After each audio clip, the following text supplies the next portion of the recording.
নবীন দিন দিন কালিয়াগঞ্জে ব্যবসায়ী অবস্থা বেহাল। কি কারণে এবং ফলে তো বেকারত্ব বাড়তেছে, বেকার যুব সমাজ বাইরের দিকে চলে, কি বলবেন সাধারণ ব্যবসায়ীকে?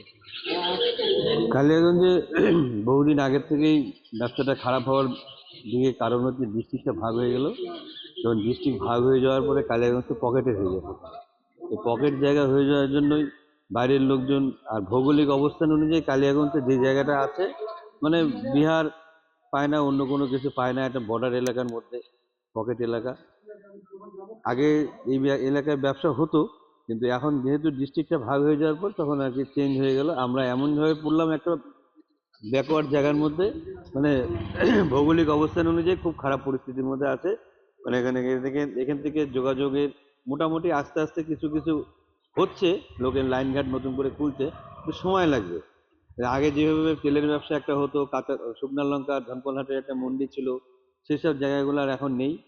আর বিশেষ করে কি বলবো, মানে সরকারের যেরকম মানে কালিয়াগঞ্জের ব্যবসায়ীদের যা করছে আর কি আছে, সেসব ব্যাপারে খুব একটা প্রকল্প দেয়, মানে সাবসিডিওয়ালা যেসব প্রকল্প, সেইসব প্রকল্পগুলো কালিয়াগঞ্জে বাস্তবায়িত কিছু হয় না।